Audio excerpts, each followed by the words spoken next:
حضرت ایوب علیہ السلام حضرت اسحاق علیہ السلام دی اولاد ان دی اولاد حضرت لوط علیہ السلام دے خاندان وچوں ہے۔ اللہ تعالیٰ نے حضرت ایوب علیہ السلام کو ہر طرح دی نعمت نال نوازا،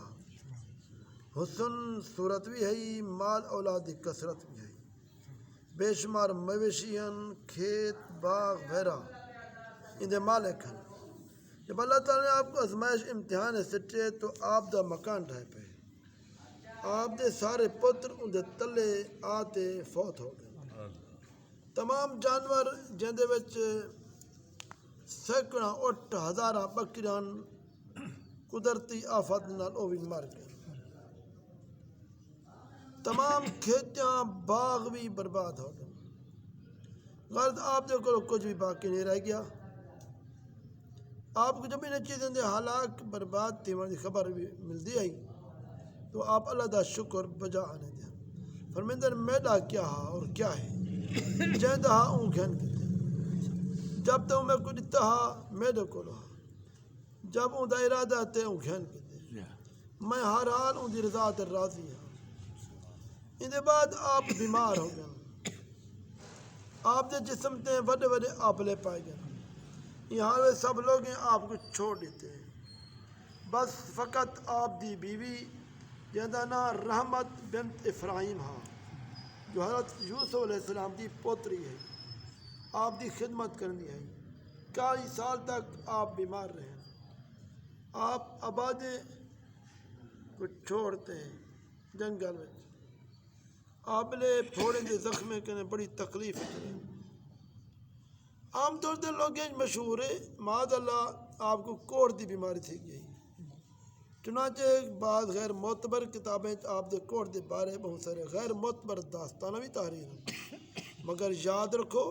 یہ سارا گالی سراپا غلط ہے۔ ہرگز آپ یا کوئی نبی بھی کوڑ جزام دی بیماری مبتلا نہیں تھیا، یہ مسئلہ متفق علیہ ہے۔ انبیاء علیہ السلام دا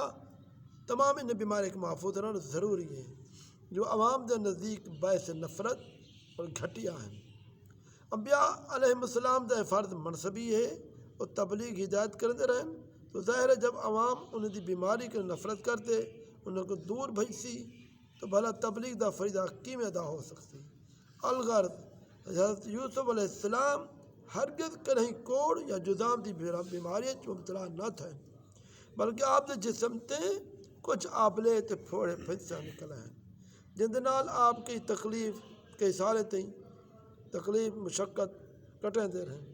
برابر صبر اور شکر گزار رہے،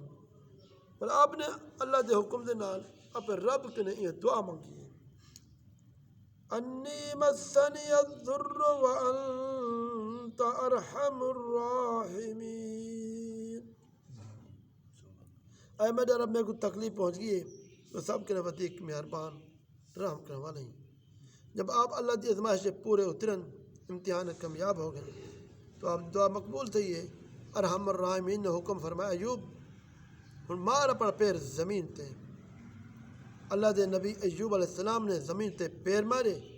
فوراً اتو ایک چشمہ پانی دا نکل پئے، حکم الہی تے یہ پانی نال غسل کر، چنانچہ آپ نے غسل کیتے تے جسم دی تمام پھوڑے پھنسیاں ختم ہو گئے۔ ولال 40 قدم دور چلن تو دوبارہ زمین تے قدم مارن دا حکم تھے، آپ دے قدم مارن دے نال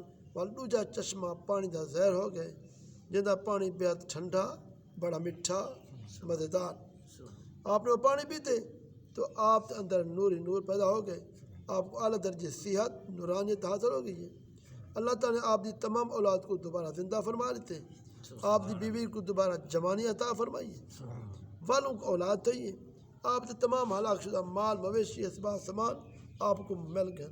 بلکہ پہلے جس کے مال دولت خزانہ ان کو زیادہ ملے۔ یہ بیماری کی حالت ہے کہ نہیں آپ نے اپنی بیوی صاحبہ کو پکارے وہ دیر کرتے حاضر تھی، اتنے غصے وچ آتے آپ نے کو 100 درے مارن کی قسم چاہتی ہے تو اللہ تعالیٰ نے فرمایا ایوب تو ایک 100 تنکے دا جھاڑو چاگن ایک دفعہ اپنی بیوی کو مار دے، اس طرح آپ دی قسم ہی پوری ہوئے سی۔ اذا تذکرہ اللہ کریم نے قرآن پاک فرمایا اعوذ باللہ من الشیطان الرجیم اور قل برجلک ھذا مغتسل بارد وشراب ووهبنا له أهله ومثلهم معهم رحمة منا وذكرى لأولي الألباب فخذ بيدك ضغثا فاضرب به ولا تحنث إنا وجدناه صابرا نعم العبد إنه أواب اسا حکم نے تے زمین توڑا پیر مار اے ٹھنڈا چشمہ نہاون پیون دا اسا حکم دے گھر والے دے برابر اپنی رحمت نال عطا فرما دیتے عقل مند کو نصیحت حاصل کرنے واسطے اور اسا فرمائے اپنے ہاتھ میں ایک جھاڑو چاگے اکنے مار اور قسم تروڑ نہ یقین اسا ایوب کو صابر پاتے کتنا اچھا بندہ بے شک اللہ تعالیٰ بہت رجوع کرنے والا الغرض ایوب علیہ السلام امتحان پورے کامیاب ہو گئے اور اللہ تعالیٰ کو اپنی نوازش عنایت نال ہر طرح سرفراز فرما دیتے قرآن مجید ان کی مدح خوانی فرماتے اللہ سے ایوب کو اواب فرمائے اواب دا خطاب یعنی بلندی دا تاج درس ہدایت حضرت ایوب علیہ السلام یہ واقع امتحان ہدایت ملتی ہے اللہ تعالیٰ نیک معنی تے بھی اللہ کی طرف امتحان تھیندا رہندے اللہ دے نیک بندے جب امتحان کامیاب آزمائش پورے اتر دن خداوند قدوس انہیں دے رتبے انہیں درجے اتنی اعلیٰ سر بلندی عطا فرما دے کوئی انسان کو سوچ بھی نہیں سکتا یہ واقعی سبق یہ بھی ملتے امتحان آزمائش دے وقت صبر کرن خداوند عالم دی رضا تے راضی رہن ان دا پھل کتنا اچھا کتنا میٹھا اور کس قدر لذیذ ہوں دے دعا کرو اللہ تبارک و تعالیٰ دعا کو سکو عمل دی توفیق آمین ربنا یا کریم ربنا هب لنا من ازواجنا وذرياتنا قرة اعين واجعلنا للمتقين الهي بجاه نبيك المصطفى ورسولك المرتضى تهدنا من كل مسيب واهدنا من شهادة وامتنا على السنة والجماعة والشوق الى لقائك يا ذا الجلال والإكرام اللهم صل وسلم وبارك على سيدنا محمد وآله وصحبه أجمعين يا أرحم الراحمين. لا إله إلا الله.